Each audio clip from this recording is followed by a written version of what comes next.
ನಮಸ್ಕಾರ ರೀ ಎಲ್ಲರಿಗೂ ತನ್ವೀಸ್ ಕಿಚನ್ಗೆ ಎಲ್ಲರಿಗೂ ಸ್ವಾಗತ. ಇವತ್ತಿನ ವಿಡಿಯೋದಾಗ ಇನ್ಸ್ಟಂಟ್ ಆಗಿ ಕೇವಲ 10 ನಿಮಿಷದಾಗ 1 ಕಪ್ ಅವಲಕ್ಕಿನ ಯೂಸ್ ಮಾಡಿಕೊಂಡು ಈ ರೀತಿ ಬೇಕರಿನಲ್ಲಿ ಸಿಗುವಂಥ ಸ್ವೀಟ್ನ ಮನೆಯಲ್ಲೇ ಯಾವ ರೀತಿ ತಯಾರಿಸೋದು ಅಂಥೇಳಿ ವಿಡಿಯೋನ ತೋರ್ಸಾಕತ್ತೇನ್ರಿ.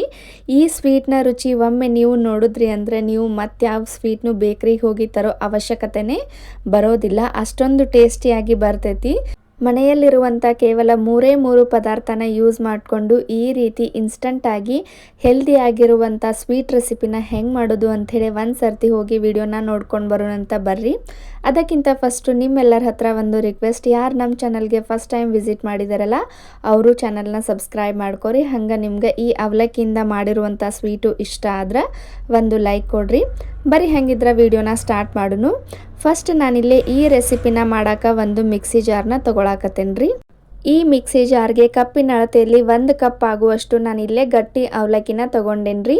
ನಾವು ಮಾಮೂಲಾಗಿ ಮನೆಯಲ್ಲಿ ನಾಷ್ಟ ಮಾಡೋಕೆ ಯೂಸ್ ಮಾಡ್ತೇವಲ್ಲ ಅದೇ ಅವಲಕ್ಕಿ. ಇವಾಗ ಆ ಅವಲಕ್ಕಿಗೆ ಫ್ಲೇವರ್ಗೋಸ್ಕರ 1 ಏಲಕ್ಕಿನ ಸೇರಿಸ್ಕೊಳಕತ್ತೇನ್ರಿ. ಇದು ಆಪ್ಷನಲ್ಲು, ನಿಮ್ಗೆ ಬೇಕಿದ್ರೆ ಸೇರಿಸ್ಕೊಳ್ಬೋದು, ಇಲ್ಲಾಂದ್ರೆ ಸ್ಕಿಪ್ ಮಾಡ್ಕೊಳ್ಬೋದು. ನೋಡ್ರಿ, ಇವಾಗ ಏಲಕ್ಕಿ ಮತ್ತು ಅವಲಕ್ಕಿನ ನಾನು ಪೂರ್ತಿ ಈ ರೀತಿ ತರಿಯಾಗಿ ಇರಬಾರ್ದು, ಪೂರ್ತಿ ನೈಸಾಗಿ ಪೌಡ್ರ್ ಆಗಬೇಕು. ಈ ರೀತಿ ರುಬ್ಕೊಂಡು ತೊಗೊಂಡು ಬರಬೇಕು. ಏಲಕ್ಕಿನ ನಾನಿಲ್ಲೇ ಸಿಪ್ಪೆ ಸಮೇತ ಮಿಕ್ಸಿ ಮಾಡ್ಕೊಂಡಿರೋದ್ರಿಂದ ಅದು ಸಣ್ಣ ಆಗಲಿಲ್ಲ ಅಂದ್ರೆ ಅದನ್ನು ತೆಗೆದು ಸೈಡ್ಗೆ ಇಡ್ರಿ. ನೋಡ್ರಿ, ಇವಾಗ ನಾನು ಈ ಅವಲಕ್ಕಿ ಪೌಡ್ರನ್ನ ಒಂದು ಮಿಕ್ಸಿಂಗ್ ಬೌಲ್ಗೆ ಪೂರ್ತಿ ಟ್ರಾನ್ಸ್ಫರ್ ಮಾಡ್ಕೊಳಕತ್ತೇನ್ರಿ. ನಾನು ಕೂಡ ಇಲ್ಲಿ ಏಲಕ್ಕಿ ಸಿಪ್ಪೆ ಪೂರ್ತಿಯಾಗಿ ಪೌಡ್ರ್ ಆಗ್ಲಿಕ್ಕೆ ಅದನ್ನು ತೆಗೆದು ಸಪ್ರೇಟಾಗಿ ಇಡಾಕತ್ತೇನಿ. ಇವಾಗ ಈ ಅವಲಕ್ಕಿ ಪೌಡ್ರಿಗೆ ನಾನು ಯಾವ ಕಪ್ನಾಗ ಅವಲಕ್ಕಿನ ತೊಗೊಂಡಿದ್ನಲ್ಲ ಸೇಮ್ ಅದೇ ಕಪ್ನಾಗ 2 ಕಪ್ ಆಗುವಷ್ಟು ನಾನಿಲ್ಲೇ ಕಾಯಿಸಿ ಆರಿಸಿದಂಥ ಹಾಲನ್ನ ತೊಗೊಳಕತ್ತೇನ್ರಿ.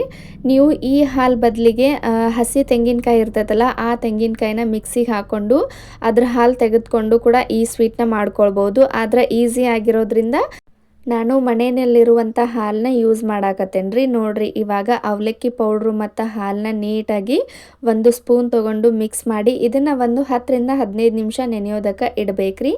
ಈ ಕಡೆ ಇದು ನೆನೆಯೋ ಮಟ್ಟ ಸ್ಟವ್ ಮೇಲೆ ಇನ್ನೊಂದು ಪ್ಯಾನ್ನ ಬಿಸಿ ಮಾಡೋಕ್ಕಿಟ್ಟು ನಾವು ಯಾವ ಕಪ್ ಒಳಗೆ ಅವಲಕ್ಕಿ ಮತ್ತು ಹಾಲನ್ನ ತೊಗೊಂಡಿದ್ದೇವಲ್ಲ ಸೇಮ್ ಅದೇ ಕಪ್ನಾಗ 1 ಕಪ್ ಆಗುವಷ್ಟು ನಾನಿಲ್ಲೇ ಬೆಲ್ಲನ ತೊಗೊಳಕತ್ತೇನ್ರಿ. ಆ ಬೆಲ್ಲಕ್ಕೆ 1/4 ಕಪ್ ಆಗುವಷ್ಟು ನೀರನ್ನ ಹಾಕಿ ಪೂರ್ತಿ ನೀರೊಳಗೆ ಬೆಲ್ಲ ಕರಗಬೇಕು. ಆ ರೀತಿ ಇದನ್ನು ಕುದಿಸ್ಕೊರಿ. ಅಂದ್ರೆ ಕುದಿಸ್ಕೊಳ್ಳೋದಂದ್ರೆ ಇದನ್ನು ಪಾಕ ಮಾಡ್ಕೊಳ್ಳೋದಲ್ಲ, ಜಸ್ಟ್ ನೀರೊಳಗೆ ಬೆಲ್ಲ ಕರಗಬೇಕು. ಆ ರೀತಿ ಪೂರ್ತಿಯಾಗಿ ಕರಗಿಸ್ಕೊರಿ.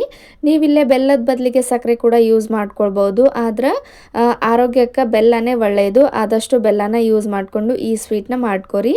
ನೋಡ್ರಿ, ಇವಾಗ ನಾನು ಪೂರ್ತಿ ನೀರೊಳಗೆ ಬೆಲ್ಲ ಕರಗೈತಿ, ಇಷ್ಟಾದ್ರೆ ಸಾಕು.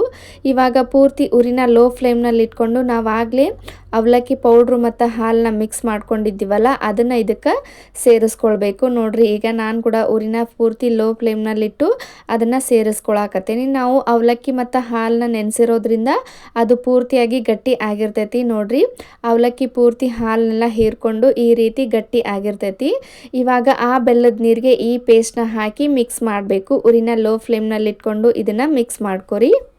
ನೋಡ್ರಿ, ಇಲ್ಲಿ ನಾನು ಕೂಡ ಉರಿನ ಲೋ ಫ್ಲೇಮ್ನಲ್ಲಿ ಇಟ್ಕೊಂಡು ಅವಲಕ್ಕಿ ಮತ್ತು ಹಾಲು ಬೆಲ್ಲದ ನೀರು ಏನೈತಲ್ಲ ಪೂರ್ತಿಯಾಗಿ ಮಿಕ್ಸ್ ಮಾಡ್ಕೊಳಕತ್ತೇನಿ. ಉರಿನ ಲೋ ಫ್ಲೇಮ್ನಲ್ಲಿ ಇಟ್ಕೊಂಡು ಇದನ್ನು ಮಾಡ್ಕೊಳ್ಬೇಕು. ನೋಡ್ರಿ, ಈ ರೀತಿ ಮಿಕ್ಸ್ ಮಾಡ್ಕೊಂಡ್ರೆ ಆಯಿತು. ಇದು ಗಟ್ಟಿ ಆಗಬೇಕು, ಅಲ್ಲಿ ತನಕ ನಾವು ಇದೇ ರೀತಿ ಮಿಕ್ಸ್ ಮಾಡ್ತಾ ಇರಬೇಕು. ತುಂಬ ಅಂದರೆ ತುಂಬಾ ಈಸಿ ಆದಂಥ ಸ್ವೀಟ್ ರೆಸಿಪಿ ರೀ. ಒಮ್ಮೆ ನೀವು ಈ ಸ್ವೀಟ್ನ ಟ್ರೈ ಮಾಡಲೇಬೇಕು.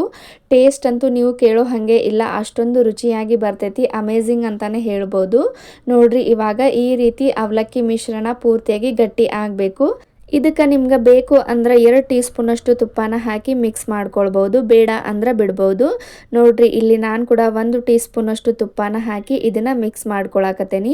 ಇದನ್ನು ಈ ರೀತಿ ಕೈ ಆಡಿಸ್ಕೊತಾನೆ ಇರಬೇಕು. ಸ್ವಲ್ಪ ಇದು ಕೈ ಬಿಟ್ರೆ ನಾವು ಅವಲಕ್ಕಿನ ಹಾಕಿರೋದ್ರಿಂದ ಇದು ತಳ ಹಿಡಿಯೋ ಚಾನ್ಸಸ್ ಇರ್ತೈತಿ. ಎಲ್ಲಿ ತನಕ ಇದನ್ನು ಇದೇ ರೀತಿ ಮಿಕ್ಸ್ ಮಾಡ್ಕೊಳ್ಬೇಕು ಅಂದರೆ ಇದು ಮಿಶ್ರಣ ಏನೈತಲ್ಲ ಪ್ಯಾನ್ ಬಿಡಬೇಕು, ಆ ರೀತಿ ಇದು ಗಟ್ಟಿ ಆಗಬೇಕು. ನೋಡ್ರಿ, ಅಲ್ಲಿ ತನಕ ನೀಟಾಗಿ ಮಿಕ್ಸ್ ಮಾಡ್ಕೊಳ್ಬೇಕು. ಬೇಕಂದ್ರೆ ನಿಮ್ಗೆ ತುಪ್ಪನ ಹಾಕಿ ಮಿಕ್ಸ್ ಮಾಡ್ಕೊರಿ, ಇಲ್ಲಾಂದ್ರೆ ಸ್ಕಿಪ್ ಮಾಡ್ಕೊಳ್ಬೋದು. ನಿಮ್ಗೆ ಇದಕ್ಕೂ ಇನ್ನೂ ಎಕ್ಸ್ಟ್ರಾ ಏನಾದರೂ ಡ್ರೈ ಫ್ರೂಟ್ಸ್ ಅದು ಬೇಕಂದ್ರೆ ಅದನ್ನು ಕೂಡ ಹಾಕಿ ಮಿಕ್ಸ್ ಮಾಡ್ಕೊಳ್ಬೋದು. ನೋಡ್ರಿ, ಇವಾಗ ಸ್ವಲ್ಪನೇ ಇದು ಪ್ಯಾನ್ನ ಬಿಡಾಕತೈತಿ. ಪ್ಯಾನ್ ಬಿಡೋ ಮಟನೂ ಇದನ್ನು ಊರಿನ ಸ್ಟಾಪ್ ಮಾಡಬಾರ್ದು, ಹಂಗೆ ಇದನ್ನು ಮಿಕ್ಸ್ ಮಾಡ್ಕೊತಾನೆ ಇರಬೇಕು. ನೋಡ್ರಿ, ಈ ರೀತಿ ಪ್ಯಾನ್ ಬಿಡಾಕತ್ತಿಂದ ಇದನ್ನು ಪೂರ್ತಿ ಸ್ಟವ್ನ ಆಫ್ ಮಾಡಿಬಿಟ್ರೆ ಈ ಸ್ವೀಟ್ ಮಿಶ್ರಣ ರೆಡಿ ಆಗೈತೆ ಅಂಥೇಳಿ ಅರ್ಥ. ನೋಡ್ರಿ ಇವಾಗ ಸ್ವೀಟ್ ಮಿಶ್ರಣ ಪೂರ್ತಿಯಾಗಿ ಗಟ್ಟಿ ಆಗೈತಿ. ಇದು ಪ್ಯಾನ್ನ ಬಿಡಾತೈತಿ. ಈ ರೀತಿ ಆಗಿಂದ ಸ್ಟವ್ನ ಆಫ್ ಮಾಡಿಬಿಟ್ಟು ಇದನ್ನು ಒಂದು ಪ್ಲೇಟ್ಗೆ ಅಥವಾ ಟಿನ್ ಇದ್ರೆ ಟಿನ್ಗೆ, ನಿಮ್ಗೆ ಸ್ಟೀಲ್ ಬಟ್ಲ ಬೇಕಿದ್ರೆ ಅದಕ್ಕೂ ಬೇಕಾದರೂ ಹಾಕಿ 1 ಟೀ ಸ್ಪೂನಷ್ಟು ಬಟ್ಲಕ್ಕೆ ತುಪ್ಪನ ಸ್ಪ್ರೆಡ್ ಮಾಡಿಕೊಂಡು ಈ ಸ್ವೀಟ್ ಮಿಶ್ರಣ ಅದರೊಳಗೆ ಹಾಕಿ ಈ ರೀತಿ ಒಂದೇ ಸಮ ಆಗಿ ಮಾಡ್ಕೊಳ್ಬೋದು.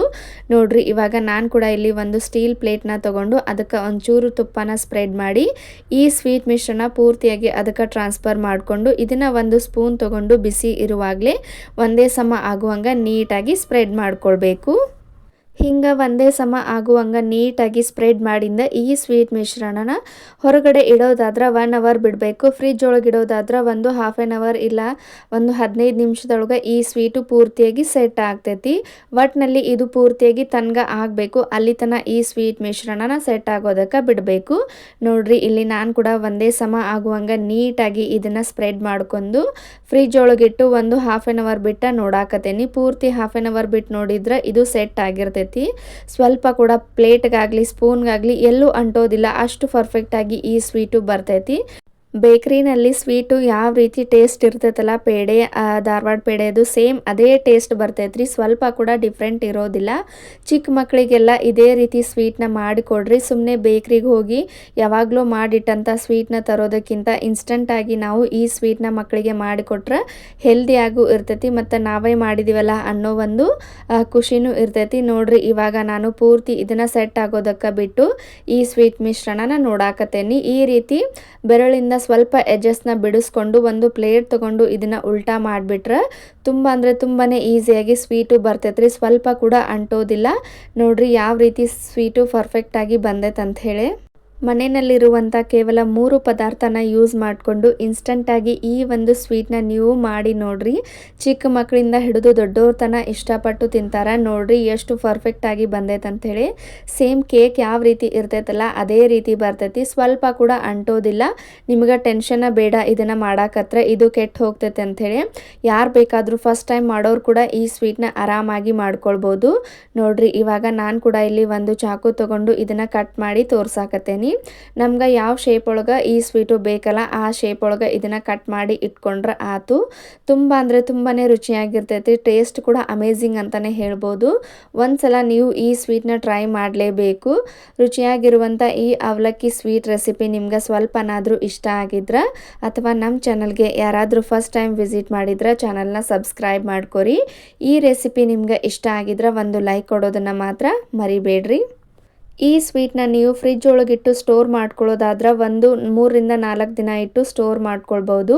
ಇಲ್ಲ ಹೊರಗಡೆ ಇಡೋದಾದ್ರೆ ಇವಾಗ ಬೇಸಿಗೆ ಕಾಲ ಇರೋದ್ರಿಂದ ಬಿಸಿಲು ಜಾಸ್ತಿ ಇರೋದ್ರಿಂದ ಸ್ವೀಟು ಕೆಡೋ ಚಾನ್ಸಸ್ ಇರ್ತೈತಿ. ಅಕಸ್ಮಾತ್ ನೀವು ಹೊರಗಡೆ ಇಡೋದಾದ್ರೆ ಇದನ್ನು ಪೂರ್ತಿ ಲಾಕ್ ಮಾಡಿ ಇಡಬಾರ್ದು. ಡಬ್ಬ ಒಳಗೆ ಹಾಕಿ ಹಂಗೆ ಹೊರಗೆ ಗಾಳಿಗೆ ಇಟ್ಟರೆ ಈ ಸ್ವೀಟ್ನ ಆರಾಮಾಗಿ 3 ರಿಂದ 4 ದಿನ ಇಟ್ಟು ತಿನ್ಬೋದು. ನೋಡ್ರಿ ಸ್ವೀಟು ಎಷ್ಟು ಪರ್ಫೆಕ್ಟಾಗಿ ಬಂದೈತೆ ಅಂತ ಹೇಳಿ ನೋಡಾತಿರ್ಬೋದು ನೀವು. ಸ್ವಲ್ಪ ಕೂಡ ಬೇಕ್ರಿಯಿಂದ ತರೋ ಸ್ವೀಟ್ಗೂ ಈ ಸ್ವೀಟ್ಗೂ ಯಾವುದೇ ರೀತಿಯಾದಂಥ ವ್ಯತ್ಯಾಸ ಇರೋದಿಲ್ಲ. ಈ ರೀತಿ ಸ್ವೀಟ್ನ ನೀವು ಚಿಕ್ಕ ಮಕ್ಕಳಿಗೆ ಮಾಡಿಕೊಡ್ರಿ. ಯಾವುದಾದ್ರೂ ಮನೇಲಿ ಸಣ್ಣ ಪುಟ್ಟ ಫಂಕ್ಷನ್ ಇದ್ರೆ ಒಮ್ಮೆ ಈ ಸ್ವೀಟ್ನ ಟ್ರೈ ಮಾಡಿ ನೋಡ್ರಿ. ಖಂಡಿತ ನಿಮ್ಗೆ ಎಲ್ಲರಿಗೂ ಇಷ್ಟ ಆಗ್ತೈತಿ. ಇಲ್ಲ ಅಂದ್ರೆ ಮನೆಗೆ ಯಾರಾದರೂ ಗೆಸ್ಟ್ಗಳು ಬಂದಾಗ ಅವರಿಗೆ ಇದನ್ನು ಮಾಡಿಕೊಡ್ರಿ. ನೀವು ಮಾಡಿರುವಂಥ ಸ್ವೀಟ್ಗೆ ಅವರು ಫಿದಾ ಆಗೋದಂತೂ ಗ್ಯಾರಂಟಿ. ಇದೇ ರೀತಿ ವಿಡಿಯೋಸ್ನ ನೋಡ್ಕೊತಾ ಇರ್ರಿ. ಮತ್ತು ಮುಂದಿನ ವಿಡಿಯೋದಾಗ ಇನ್ನೊಂದು ಸೂಪರ್ ಆಗಿರೋ ರೆಸಿಪಿ ಜೊತೆ ಸಿಗೋಣ್ರಿ. ಎಲ್ಲರಿಗೂ ಬಾಯ್ ರೀ.